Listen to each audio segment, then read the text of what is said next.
What is up, everybody? Welcome back to Too Pop to Handle. I am your host, Andrew Nucatola, your pop culture best friend.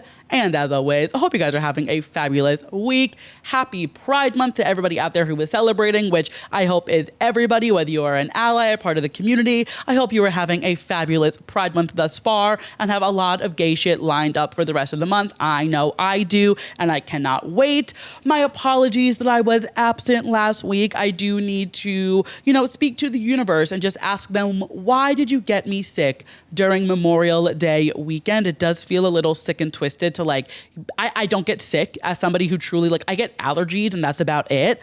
The fact that I was down bad for about 3 to 4 days last weekend during Memorial Day is so sick and twisted, and some nasty work on the universe or whatever germy bitch I ran into on the subway or wherever I was, wherever I caught whatever it was. Not happy about it. But you know what? It is what it is. I took the week. I rested. My voice, I literally sounded like I swallowed a handful of nails. And if I would have gotten on the podcast last week, A, it would have been fun for me to edit back. B, it would have been fun for you guys to listen to. And C, my energy levels were so depleted that I literally would have been, it just wouldn't have been an enjoyable experience on anybody's behalf. So for your sake, for my sake, that is why we skipped last week. But we are back. We are ready to go. It is Tony's week. I have been locked in at work with Tony's content. There is so much fun stuff happening for the show this weekend. I am so excited. We will chat all about the Tonys next week, and I'll chat more about my involvement because there's a lot going on that I cannot share with you just yet, but it's been a lot of fun, and I have a lot of fun stuff happening this week with the show that feels like if 13-year-old Andrew, who was starring as the Candyman and Charlie and the Chocolate Factory in his 8th grade production, knew that he would be have a little bit of a hand in any of the Tonys rollout in the year 2026, he would have lost his shit. And it's just really, really cool. And I'm very excited for the show. I'm very excited to chat about it next week. But of course, that is all next week business. While I was away, there were some big things going on in pop culture, some things happening with me. Euphoria is finally fucking over. Thank God. This season, we knew it was going to be rough, and we knew it was going to stray a little bit far from, the first 2 seasons just because of the time jump and the actors just weren't in it anymore. But this season really did take not even twists and turns. It was they were throwing us off a cliff with no parachute and saying, hope you know how to land. It was such a bumpy, unbuckled seatbelt ride that I don't even know how to explain this season. But what I will say is, given how far we strayed away from the original plot of the show within the first 2 seasons, I think the ending, I'm not going to spoil anything, but I think the ending, it was the best that it could have been given the circumstances of an entirely insanely written show for the other parts of the season. You know what I mean? It wasn't good by all means. Trust me, it was not a good finale, not a good season. But given the circumstances, I'm content, is what I'll say, with how it ended. Oh my God. And I'm glad it's over. HBO has confirmed it is the series finale, which I thought it was weird that they wouldn't confirm whether or not it was coming back for season 4 until the day that the show ended. But I guess do whatever you got to do. If it's really that hard for you to let go of this show that you have beaten into the ground to an absolute pulp, I don't know what to say. On a more positive note, I did get the opportunity to go see M by Hold, who I wasn't that familiar with other than a few TikTok songs, but I got invited to go see the show. I'm writing a piece on Substack about it right now. So if you want to see that when it comes out, you can follow our Substack at twopoptohandle.substack.com. But it was such a fun show. I find a lot of enjoyment going to a concert of an artist that I don't necessarily know a lot of the songs or, know much about the artist, because I'm so I'm so interested in fan behavior and artist to fan relations that watching an artist, going in blind and watching an artist interact with their fans, or, seeing the way that the fans dress up or the way that they interact with the artist during the show is so exciting and fun to me. And as an outsider, it's easier to kind of watch those things happen because you're not so wrapped up in the music. And I knew some of her songs, like I said, from TikTok and things like that, but it was such a fun night. I'm writing a piece right now about how if she debuted during the Tumblr era. I feel like she would be a Tumblr it girl. She gives me those vibes, but the show was so much fun. I had a blast and I'm very excited to give you guys that piece. So keep an eye on my Substack for that. That will be out soon.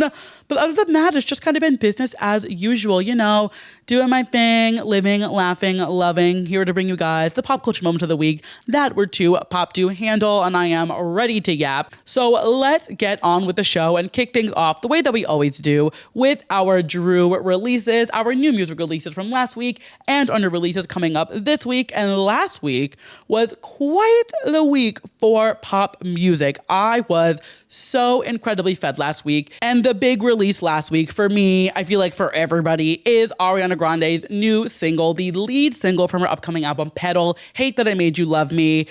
And there's a lot of discourse online about this song. I enjoy it. I like it. I think her vocals are nice. I think her singing in this deeper register is really, really pretty. And I think the production where it switches in the bridge to like a whole different tempo and different, song and then build back up to go into that final chorus.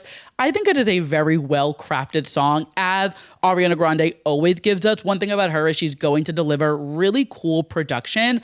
But there's a lot of think pieces happening online, and I need people to log out of Stan Twitter and let their frontal lobe develop, because I feel like people are missing out on some really great produced and performed music because they want Thank You Next Ariana, or they want Positions Ariana. And it's like, have you not grown or evolved or anything in the last 7 years? Because whenever I see people who are like stuck on an artist in a certain era or, a genre that maybe they've left behind, things like that, I just have to think like, is your brain stunted at that age where you can't even admit that like, oh, this is a good song, but it's not for me? Because there's plenty of music that I listen to where I'm like, this isn't for me, I'm not going to listen to it. But you can still admit when a song is good, even if it isn't necessarily for you. And objectively, this is a good song. Like, there's nothing about this song that is bad, from the vocals to the production to the lyrics. I mean, the lyrics are damn near about all the people online who are always down her throat about the way that she looks and going back to this old era and wanting this from her and wanting that from her. I mean, you guys bullied her into the ponytail again, and, which she would have brought back anyway. It's her signature thing. But, like, people are just so cruel to people online, especially. I feel like Ariana Grande gets a lot of shit for anything she does. And like, Ariana Grande fans, for some reason, they hate everything she does. It is so bizarre to me. Like, it's a really weird fan to artist relationship where like they continuously just rip apart every single thing that she does and act like that's normal. And it's like, you can just say you don't enjoy it. Like, it doesn't need to be this whole think piece. The things that I'm seeing online about this song, people having like full meltdowns, it's really crazy. Like, it's really wild. And like, to those people, I say, if you want Positioned or Sweetener or Thank You Next, the cool thing about music is it doesn't change. You can go back to those albums and press play on those albums, and they are the exact same way as you left them. You do not need to go into this frenzy over whether or not this new single is Ariana Grande backpedaling in her career and releasing bad. Like, this song is not bad. You guys are just not okay with artists growing and evolving and developing, and that's where I'm going to leave it. I enjoy the song. I think she sounds beautiful. I think the production is really good, and I'm stoked for Petal. So stick that in your juice box and suck it. The next release that we had last week was Kim Petras with her third debut album. She released her new album, Detour, which I have been so excited for. I've been loving all the singles she's putting out for this album cycle, and we've been talking a lot about how this album had a lot of eyes on it because it is an album that Kim has been very vocal about having little to no support from her label. She's been really emphasizing that like she's paying for the music videos and she's begging her label to let her release music. I think a lot of this music was done months ago and they just would not let her release it. So the fact that it is finally out is A, so exciting, and B, just goes to show that like if you're annoying enough on the internet, you can get what you want. And I'm proof of that. Kim Petras is proof of that. A lot of us are proof of that. But the fact that we have a Kim Petras album that is so great. This album is so good. And Dr. Luke is nowhere to be found. I used to pray for times like this. I used to pray for Kim Petras albums without Dr. Luke that sounded as good as this. And I could not be happier with this album. I think the production is great. I think she sounds great. I think I just think this is a really great body of work that showcases Kim's talents in so many different ways, because the songs all kind of jump around genre-wise. We have some more like hyper pop electronic stuff that's kind of more true to Kim, and that's my sweet spot with her. I really like when she goes a little more like electronic kind of vibes. Like we have like 101 and Brutalist, even DTLA. Like those tracks are a little more like club party kind of vibes. But then we also have like slowed down songs where she just really showcases her vocals. I think this album is a really, really strong body of work that showcases all of Kim's talents, and I could not be happier that disgusting, gross motherfucker, Dr. Luke, is nowhere near this project. Like I said, I used to pray for times like this, and I am loving this release. We also got a new release from Jay Stevens, who I've talked with you guys a lot about. She is like a new and up-and-coming R&B artist. She just gets it. She just gets it. She's so good. This new single is called Attaboy. She just gives true, like, pop vision. Like, she has this, like, attitude about her. She's so chronically online, so she's incredibly funny. But then like she drops these songs that are like vocally really impressive, and the songs are just really well constructed and makes you want to dance. I am all about Jay Stevens. I am buying everything she is selling. I don't know if this is starting a new album cycle for her. I don't know what this is. This kind of just came out of nowhere, it felt like. Whatever it is, give me more of it. I am buying it. I love this song. I love Jay Stevens. And then we got a release from Lily Allen featuring Jade, a remix of a song from Lily's album West End Girl, Beg For Me.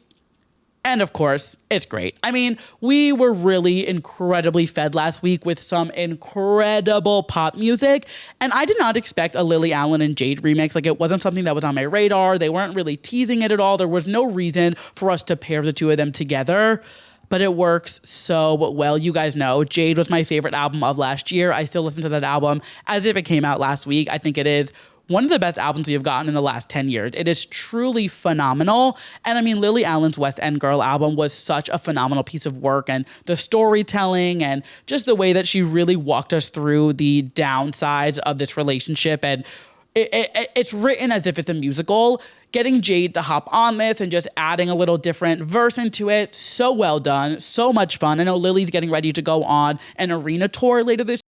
I guess she's trying to kind of like breathe new life into this album. So I'm curious if we're going to get more remixes or what she's going to do to kind of, get the album back into the conversations. But if this is the start of that, this is a great way to kick it off. Loving this remix. Really strong week for music last week. We are getting a lot of music in the upcoming weeks as well. So like between all of this, what's coming up and like what's to come for the rest of the year, I'm like, holy shit, how are we going to digest all of this music? But you know what? We will do it. It is what it is. It's a big pill to swallow, but thankfully I'm not sick anymore and my throat does not hurt. So I am ready to ingest all of this music. That sounded so gross to say ingest this music, but you guys know what I mean. And those are all of our releases from last week. Coming up this week, we have some very exciting ones. We have Flo dropping a new single, Don't Break Her Heart. We have Lizzo dropping a new album called Bitch. And then we have none other than Miss Taylor Swift dropping a song for Toy Story 5 called I Knew It, I Knew You. And this kind of perfectly segues us into our pop culture moments of the week that were too pop to handle, because there's been a lot of hoopla going on with the Taylor Swift of it all. So there's been a lot of speculation around Taylor with this idea of being involved in Toy Story 5. About a month or so ago, a random countdown popped up on her website for like 48 hours with a Toy Story cloud background. And it was up for about like 3 minutes, went away. No one knew what it was. Nobody addressed it. It just kind of was what it was. The world kept spinning. And then, I think it was last week, Toy Story started posting billboards all around different cities. It ended up being 13 different cities with just TS, which obviously, yes, is Toy Story. But TS in today's world, in pop culture, it's Taylor Swift. You know, it's very like, unfortunately, she has just pierced the culture in a way that her initials, they're very recognizable. And people also were drawing, you know, conclusions that Debut and Toy Story 5 come out, the anniversary of her debut album and Toy Story 5 come out on the same day, 20 years apart. So there was a little tie-in there. There was a lot of little things that were like pointing to why Taylor was involved in this movie. And then people started realizing that there were 13 clouds on the billboard. You know, it was getting very Easter eggy. It was getting very Swifty coded, 5 holes in the fence kind of vibe. And I wasn't buying it at first. Like when the billboard started going up, I was like, I don't know, like maybe not. And then they posted a video and it was like Jessie dancing on one of the billboards with a Shake It Off lyric. And then what really put the final nail in the coffin was when the 1989 Taylor's Version album cover changed to seagulls in the background to clouds, which I didn't even know how people recognized that. Like, how did you notice that Apple Music changed the background of Taylor's album? Did you happen to refresh it? Like how, I don't get how people notice these things because it is such an eagle-eyed thing to realize and recognize. I didn't even realize that there were seagulls on the 1989 Taylor Version cover. Let's just call it what it is. Like I am just so impressed at the level of FBI agent that some Swifties go to like crack these codes. Then there was something with like Apple Music and they updated the Taylor Swift Essentials and it was all track 5s, which lead to Toy Story 5. And at that point I was like, all right, clearly this is something is happening. And I was convinced it was not just a song. I thought she was voicing a character. I thought maybe she was doing the entire soundtrack. It felt like a lot of promotion for just one singular song. So I was convinced, and a lot of the internet too was convinced that Taylor was doing voice acting. They have a lot of stunt casting in this. Bad Bunny's going to be in it. So, Bad Bunny is on the level of Taylor. They're peers when it comes to like musical accomplishments, I guess, whatever you want to say.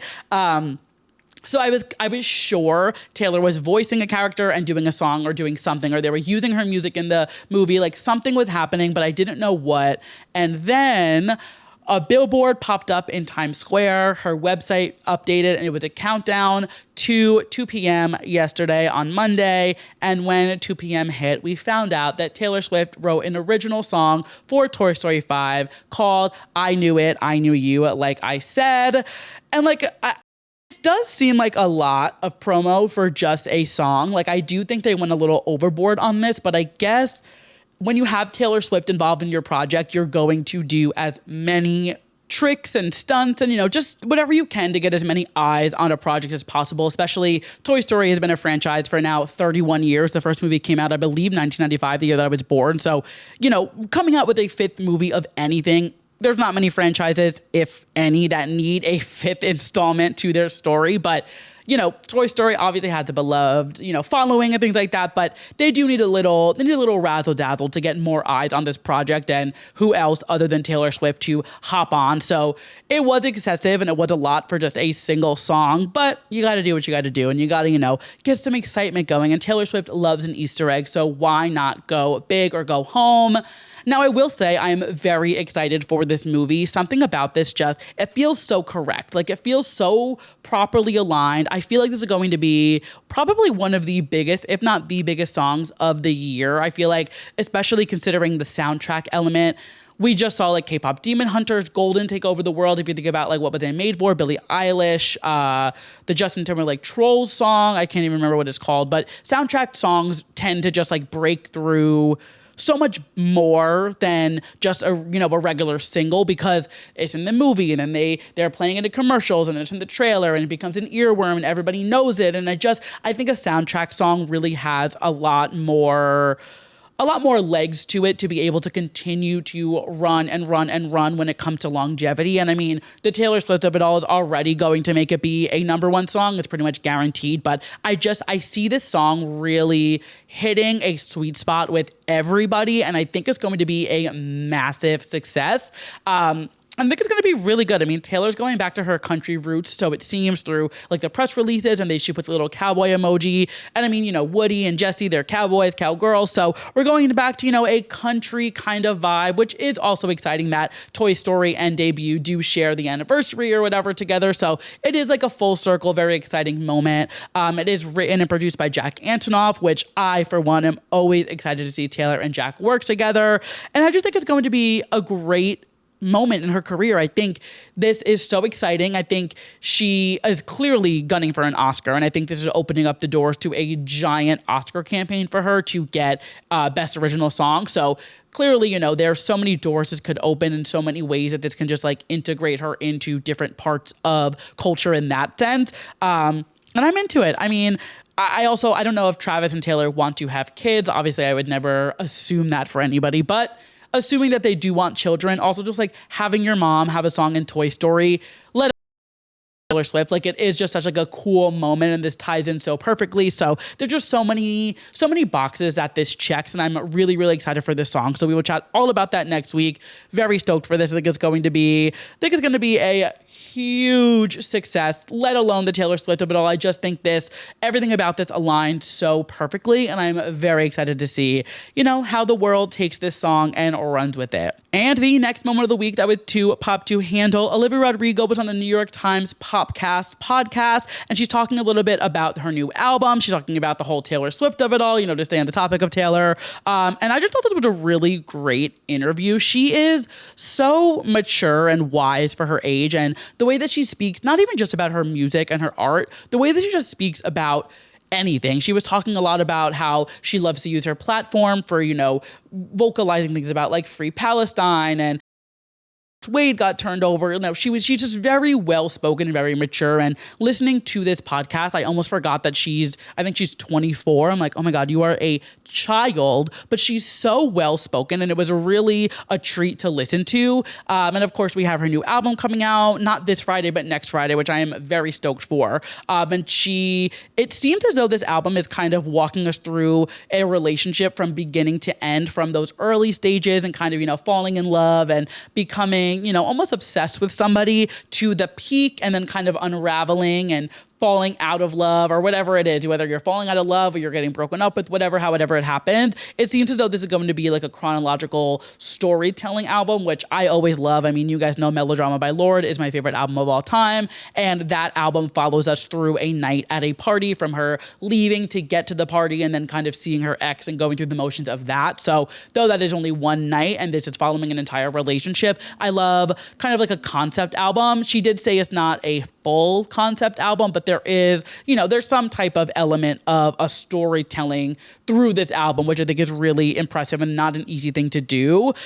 She also went into saying that she didn't realize how crazy the success of Sour was as it was happening. And I've never considered, she was 19 years old when she was breaking records with the driver's license and becoming literally not an overnight sensation, but I would say, maybe like a 48-hour overnight sensation. Like, Driver's License came out and it hit so incredibly hard in a way that we had not seen in a very long time. I mean, for a debut single to go that insane and become so well known and break these records and sell so many copies is unheard of. And she had, some fans from High School Musical, the series, and she had a little bit of, a little audience behind her, but it was truly overnight from Driver's License being released, and within that first week it just hit in such a crazy way that I never even considered that her frontal lobe probably hasn't even finished developing, if you really want to think about it. Like, she still has so much maturing to do, and they talked about that in the interview. Actually, they were like,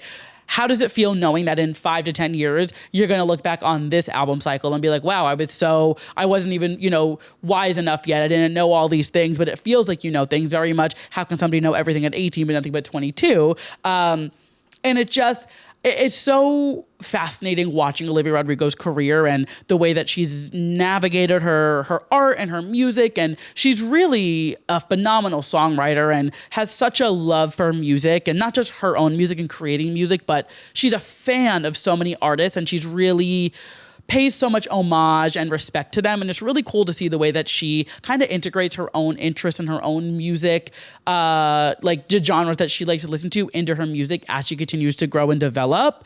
Of course, they had to talk about the whole Taylor Swift of it all and how she was always, there was all this beef or whatever, and they brought up the Paul McCartney show, but she said, I don't know. I don't really read too far into it. I think it comes with the territory and it's par for the course. I think if I dove into every internet detective sleuth that got things right or wrong about my life or any of my relationships, I think I just go crazy. There's not enough time in the day, and I think I had to learn to detach from speculation of who my songs are about. I think that's something that I hopefully am good at these days. Still trying to detach from people who don't know every little detail of my life. And I think we really need to let the Taylor Swift, Olivia Rodrigo whole thing go. I think it's in the past. They can clearly be in the same room and be fine. Whatever happened, I don't think we will ever actually know. I think this is truly one of those things that is going to just go to the grave with both of them, and we'll never know what actually happened. They're clearly on fine terms. They're not best friends. They're not obsessed with each other. And it does haunt all of us. They were so obsessed with each other, and Taylor was calling her child, and the whole Fearless Taylor's version rollout with all Olivia and Conan, and now they basically don't speak of her. Even in this interview when they were saying Taylor's name, she wouldn't say Taylor. There is a weird thing that happened, but I think at this point, we've just got to let it go and stop trying to figure out what happened. And they even said oh, we saw you guys walk out together at Paul McCartney and whatever. They clearly saw each other. You don't walk into a room with Taylor Swift and not know that Taylor Swift is there. It's it is what it is. This is just the truth of the matter, and they're going to run into each other. They have similar friends. They have similar circles.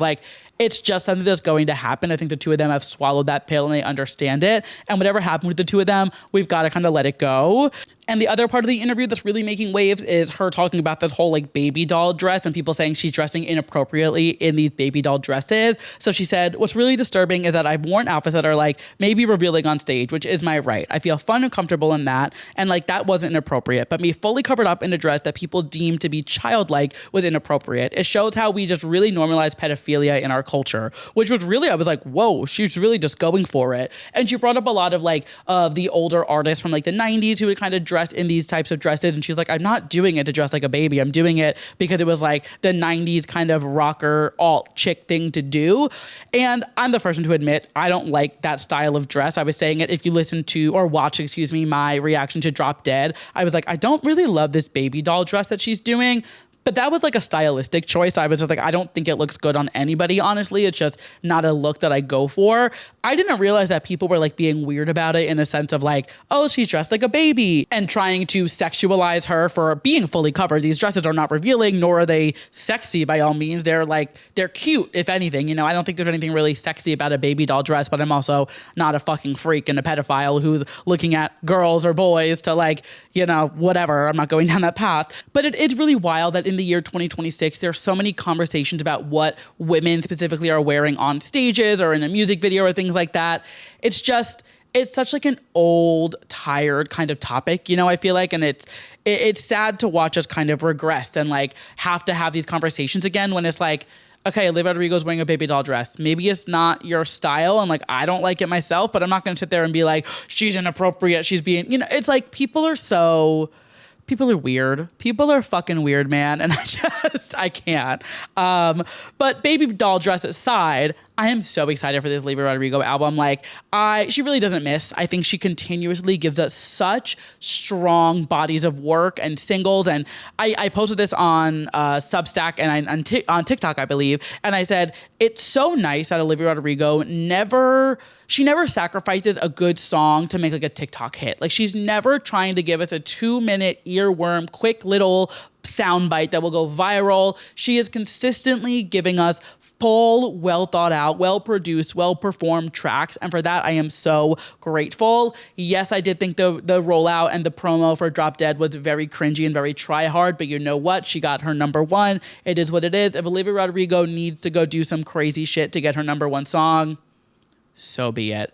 I will continue to eat up her songs because they are so well done, so well produced. She is just such an incredible artist, and I am so stoked for this new album. Like I said, that comes out not this Friday, but next Friday, June 12th. We will chat all about it as soon as it is here. I cannot wait for this album. She dropped the track list, and it appears that there's like a side A, side B, where like the first half is happy, second half is more sad, which makes a lot of sense for this whole idea of like falling in love and falling out of love and kind of, the timeline and the peaks of a relationship. So very excited for this album. Cannot wait for that. Moving into the next moment of the week, that was to pop to handle some wedding bells across the pond for our girl Dua Lipa. Over the weekend, her and her now husband, Calum Turner, tied the knot at an intimate wedding at a town hall in London. And this is so not what I expected for Dua Lipa, but I'm obsessed with it. Now, that's not to say that she's not going to have like a big blowout wedding. I'm thinking very like Charlie XCX and George, how they did like an intimate, also town hall wedding in London, not the same place,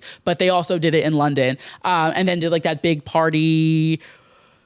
Where did they go? Was it Milan? I forget where they ended up doing their big wedding, but they did it somewhere overseas. But there's rumors that Dua's doing like a big blowout 3-day party in Sicily at some point this week. I don't know how people would know that. I don't know how that information would leak, and I don't know if that is true or not, but that is what is floating around the internet now. Regardless, I do imagine there is some bigger party coming for Dua and Calum, and this was just to, tie the knot, give some, serve a little look, because nobody has ever looked better at a town hall than Dua Lipa did at her wedding over the weekend. Like, she looked unbelievable, as she always does, but this was just so elegant and classy and like so not what you would expect a Dua Lipa wedding dress to look like, which makes it even more exciting because it looked so perfect on her. This like skirt suit situation with a giant hat. It looked expensive. It looked rich. It was just perfection. And I really like the two of them together. I think they're just like a fabulous couple. It seems they have so much fun together as they're traveling, and they're both very well connected, and they seem like such a good pairing. And I love this for Dua Lipa. I love to watch our girl flourish, and I hope that we end up getting a bigger wedding and get to see her in like a giant extravagant wedding dress. I want the drama and the va-va boom and the excitement and all of that. But like, wow, she looked unbelievable in this little two-piece whatever skirt suit thing she was doing. Just fabulous all around. And I'm so excited. This was like I feel like very appropriate engagement. They got engaged at the end of 2024, and now we're, I hate saying halfway through 2026, but it's true. But now, 2026. So they had a very long engagement, which is very exciting, which does make me think that they are planning a bigger party at some point. But regardless, very excited for the two of them. Dua Lipa just looked so fabulous, and I needed to chat about how much I loved her little wedding getup because it was so cool, girl. And I feel like she's somebody who sets a lot of trends, and I feel like this is going to be a new kind of like wedding trend going forward of this very non-traditional wedding dress. Maybe not for your actual wedding day. Not everyone's going to have the two wedding situation like Dua Lipa or Charlie XCX, but I just feel like this was a really solid way to just like actually kick off your wedding festivities. Congratulations to the happy couple. The next moment of the week that was to pop to handle. This is always such an exciting time for pop culture and for to pop to handle. Variety has announced their next lineup of actors on actors for their 24th season of the series, which is so insane. And this list is really incredible. So it kicks off today. If you're listening to this on release day, it kicks off on Wednesday, June 3rd, 2026 with Jennifer Aniston and Lisa Kudrow, which for so many reasons is iconic. I mean, separately, they are just such beloved actresses, but then you tie the friends of it all in, and just they have such a deep history, and their friendship is so close, and this is going to be incredible. And like, what a way to kick off this season. I cannot wait to watch this. It's going to be incredible. Then we get Keke Palmer and Sharon Stone, another very inspired pairing, and I am super stoked for this. Then we get Kit Harington and Peter Dinklage, Kerry Washington and Tony Goldwyn, Paul Anthony Kelly and Patrick Ball, Bowen Yang and Rachel Sennett representing the gay son daughter community, Rhea Seehorn and Bryan Cranston, Marcelo Hernandez and Tracy Morgan. That was going to be hilarious. I'm very stoked for that. Josh Hutcherson and Elizabeth Banks, Noah Wiley and Sally Field, Claire Danes and Richard Richard Gadd, Coleman Domingo, and Sarah Pigeon, and then Jamie Lee Curtis and Mariska Hargitay, which I am very excited for. I always love Actors on Actors. I just think it is such a fun conversation to watch, and every single episode, even if it's people that I'm not that excited about and people I'm not that well, that familiar with, I always watch because I think it's just so cool to watch two creatives chat with each other. I feel the same way about Artist on Artist from Rolling Stone. Just always a really exciting time in pop culture, and it kind of starts to, get this is like the kickoff to award buzz. This is kind of people planting the seeds, trying to get their names out there and,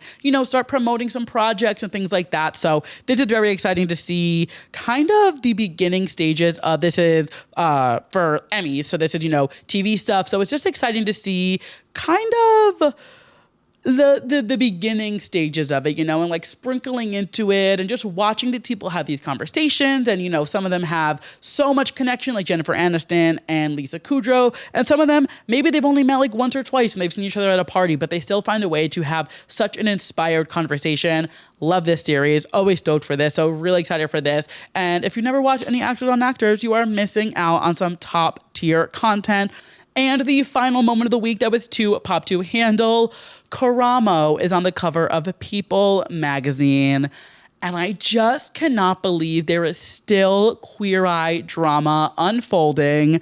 It feels as though this show is so cursed and will just never let up. So, of course, during the Queer Eye press tour for their final season, Karamo ended up pulling out of the press tour literally the morning of their first interview appearance. I believe it was for CBS Mornings, but regardless of where it was, the cast found out with everybody. They found out at the same time as the interviewers, whoever it was, and it was this big, why is Karamo not there? He's protecting his peace. What's going on? And I mean, Queer Eye has kind of had this dark cloud over it for the last couple of seasons where it's there's tension on set and JVN is mean and they're bullying Bobby out of the cast and bringing in this other guy, behind his back. And there's just always drama with the Queer Eye people. And I always say when I talk about them, it's unfortunately, when you put 5 gay men with giant personalities into one room for an extended amount of time, there's going to be some cattiness that comes up. It doesn't mean it's okay and it doesn't excuse it by all means,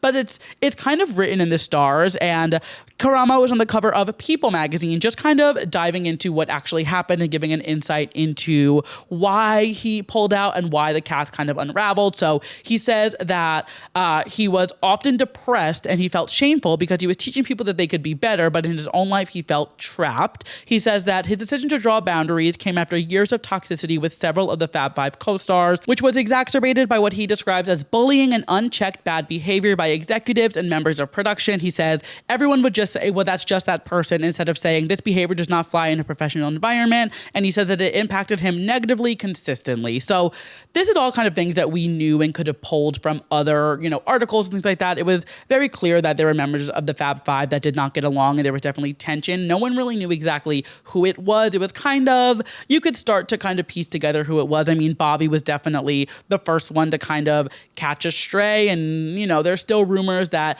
they brought, what was the new guy's name? Was it Jonathan? Whoever the new Bobby was. There was rumors that they all told Bobby they weren't going to re-sign their contracts, and then they re-signed them and he didn't know. And there was a whole thing. And I don't know, there was a lot of hoopla around that. But then as the seasons went on and as things came out, it just started to get more and more apparent that these guys cannot stand each other. I think the only ones who are probably actually friends are Anthony and Tan outside of the show. And even then it's we don't see them together anymore. We don't see them really interacting. So it's hard to say if any of them are actually friends and if there's any actual relationships being formed within this show. But what I thought was really interesting about this is that he said that his mom was on set once and overheard Tan, JVN, and Anthony speaking negatively about him, but he's never pushed his mom to learn exactly what it was. He said that she just kind of came up to him almost in tears and said, I thought these people were your friends. Why would they say these things about you? And that was kind of the straw that broke the camel's back. And it ended up leading him to breaking his sobriety. And, it just clearly this show was not a healthy headspace for him. And I would imagine not for the other ones either, as much as they like to sugarcoat it and pretend like it was. Or maybe they were the ones creating a toxic environment, so they didn't really feel affected by it. Whatever it is, regardless of how it went down, I am waiting for the day that we get a Queer Eye tell-all documentary because it's going to be nuts. I say it every time we talk about these five. There's going to be a tell-all documentary on Hulu. 10 years. I give it 10 years and we will get a sit-down interview with not all of them. I'm going to go ahead. I'm going to say Anthony, JVN, and Tan are not going to be part of the show. I'm sure Karamo and Bobby will both be on board chatting about what went down on the set of Queer Eye because clearly there was some shit going down. Karamo also said something along the lines of like, at early stages of the show, a producer went up to him and was like, "You're not a star. I will fire you and I can replace you." So clearly there was just like a very toxic environment on this show, which is so wild when you consider that the entire reason that Queer Eye exists is to make somebody's life better. And now the original series, they were kind of sassy and mean. And it was that like caricature of a gay man who is sassy and mean and, you know, kind of a bitch to everybody and whatever. But when this new show came out, it was all about like leading with love and they were all so touchy-feely and crying and, you know, things like that. So they were, it makes you think like, okay, all of this was just fabricated and you were putting on an act for a show, which is to be expected to some degree when it comes to any type of like reality type show like that. Like people are going to ham it up for the camera, but it is clearly like, they should all be actors because they were putting on a show for these cameras if they're clearly not as nice or loving or warm-hearted as it appears to be. It's really wild to know about like what actually went down behind the scenes of Queer Eye, and I'm so curious how the rest of the team and like the producers and the cast and things like that are reacting to this behind the scenes because like this is a big bomb to drop, especially like the whole mom thing saying that like she overheard them talking shit. I don't know if they know about this. Like this might be the first time they're learning about it. I don't know, but regardless, Queer Eye has become such a cursed moment, I feel like, and it's like anything about this show that comes out is such a dark cloud, and I'm really curious to know like how this rolls over and how Netflix responds to things like that. But I just thought this was nuts. I woke up this morning and it was one of the first things I saw and I literally was like, no fucking way are we getting more news and tell-alls about Queer Eye. I think the final season has aired. I'm pretty sure it's already out. I don't remember.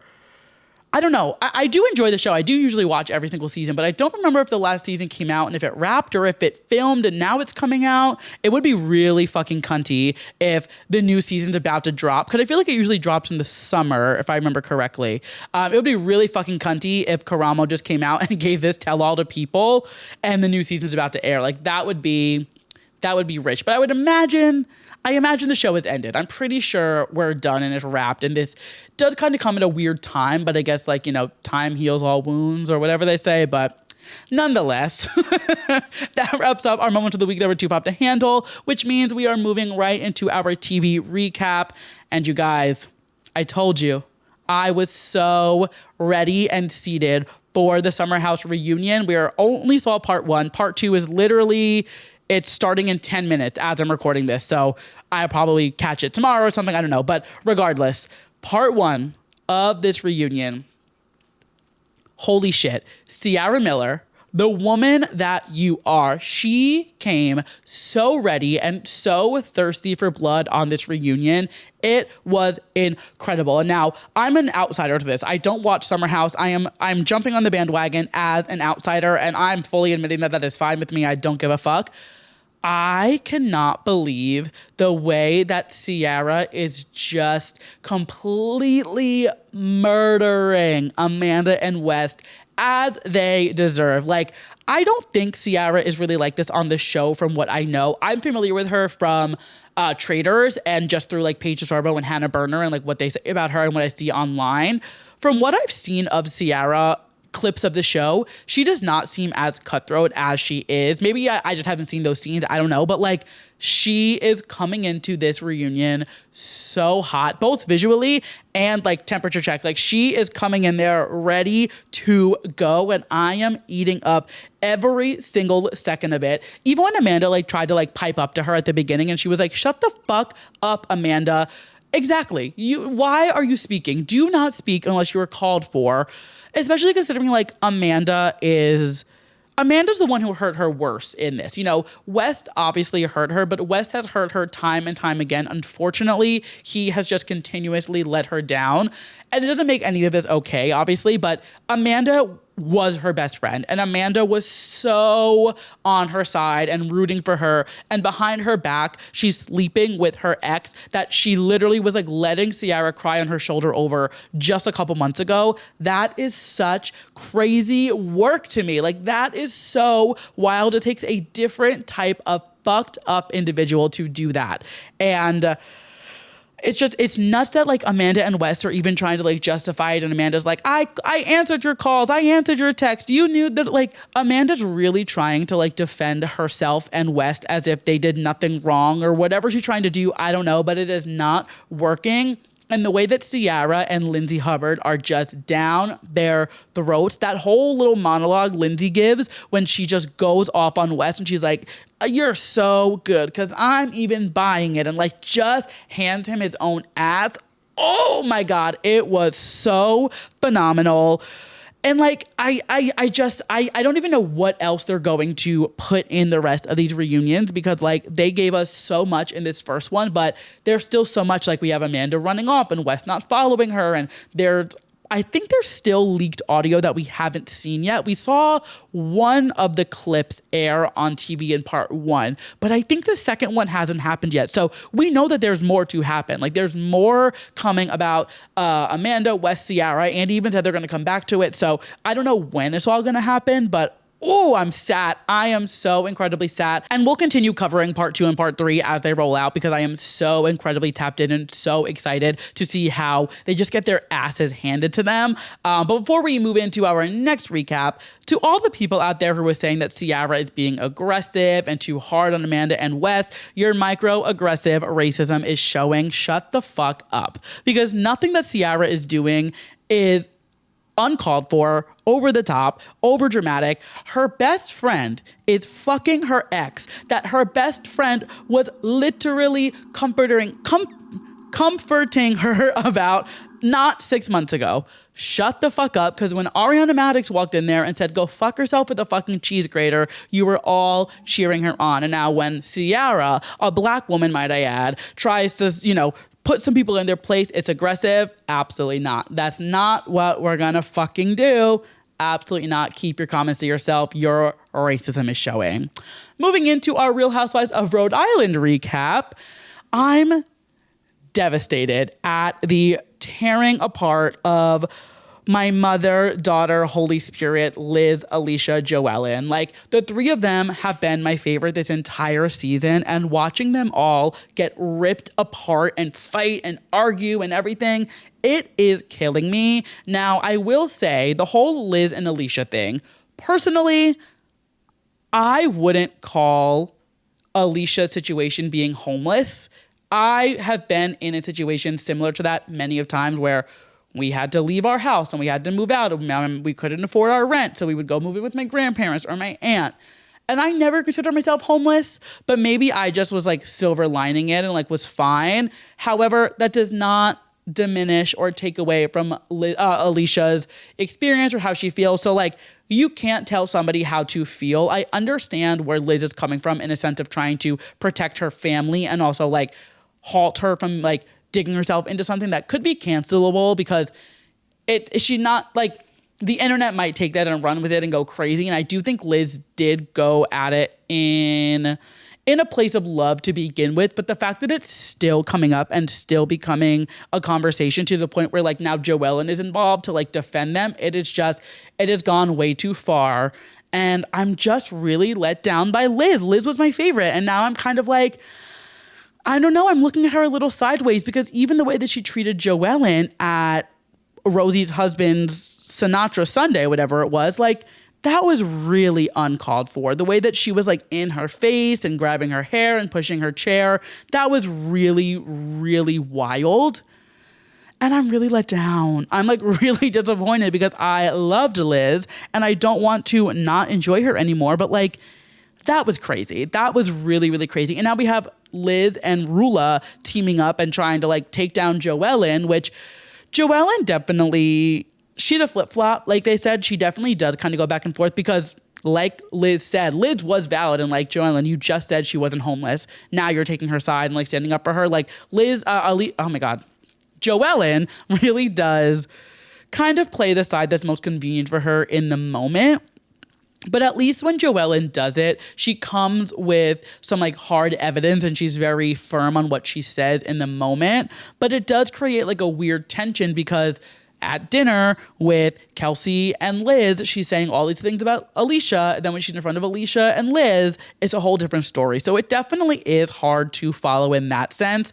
But even like the dinner that Joellen and Liz tried to get, and then Liz was like, bye-bye, and got up and left like after a glass of wine was poured. Liz is putting a bad taste in my mouth, and it hurts me to say. I hope she redeems herself. I hope there's like a character arc, but considering the fact that like Liz and Alicia are both first chair at this reunion, I only can imagine that it's going to get worse between the two of them before it gets better, which kills me. It really does kill me because I don't want to see any of them fighting. I love the three of them so much. I've been saying every week, they're my favorites, they're my favorites, they're my favorites. And now look, it's just fucking sucks. But that is what's going on with Rhode Island. I do also think they need to drop the slam pig thing. It was funny this episode when Joellen did the painting thing, but I hope we don't continue to drag that out because that will get really old really fast. It was uncalled for, similar to the homeless thing. Let's move on. Let's drop it and let's keep the storyline going. We are going to pivot back to Rula and her husband. And I think she's going to see the video next week, which I hate to say I'm very excited for, but we'll chat all about that next week. And that being said, we have made it to the end of this week's episode, which means it is time for my yes and my mess of the week. We end every single episode of Two Pop to Handle with a yes, something I am loving, and a mess, something I am not loving. And we always start things on a high note. So my yes this week is the video of Charlie XCX and George Daniel at their DJ set over the weekend. If you have not seen this video that I'm talking about, you need to go look it up. Charlie and George are doing like a split DJ set at some like dive bar, it looks like a very low-key pub situation. And Charlie puts on Chocolate by the 1975 and George immediately goes underneath the deck and just hides under the table while Charlie is jumping for joy. The crowd is singing louder than ever. It is the funniest thing I've seen all week on the internet because it is literally the definition of their two personalities where George is wants to be behind the scenes. He's not the front man of the 1975. He is very much like in the back, but Charlie is like this main pop girl kind of energy thing. It is so incredible. I cannot get enough of it. And switching gears to my mess for the week, something else that is premiering literally right now as I'm recording, Love Island. Why are we already having to kick people out of the villa on Love Island for saying the N-word? Do the producers and the casting team for Love Island do any research before they bring people into the villa? Like, the fact that we have somebody leaving the villa before the show even starts. I think two people I heard. I think there's a guy and a girl. I know the girl left for sure. There's rumors that the guy left, but he might be coming back as a bombshell because the villa was off, like, uneven now. I don't know exactly what's happening, but I know for sure the one girl got kicked out of the villa for having two videos on social media using the N-word. And I just don't get how this keeps happening. This happened with Yulissa last season, happened with Ciara. It's just like, are we doing no research? Are we not doing our jobs before bringing people into the villa? Like, it's really crazy. It's really fucking crazy. Yehowever, I will be tuning into Love Island. I will be watching and we will be doing updates. I don't know the cadence of how I'm going to do it. Last year, I think I did like weekly, obviously, and just recap. So maybe I'll do it that way. I'm going to like play by ear.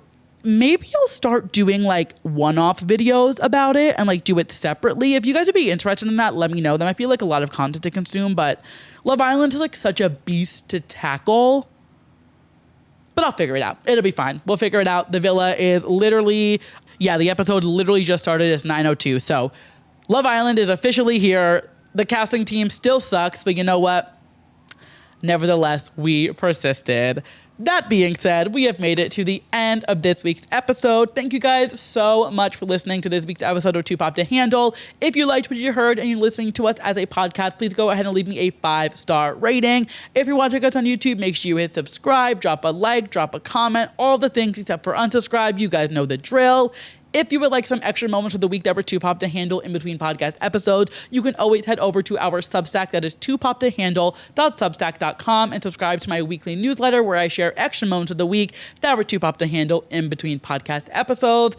And if all of that is not enough, you can always follow me on our socials, either at Andrew Nucatola or at Too Pop to Handle across all platforms. And with that, I'm going to go turn on the Summer House reunion, edit this episode, and I will catch you guys next week. Bye.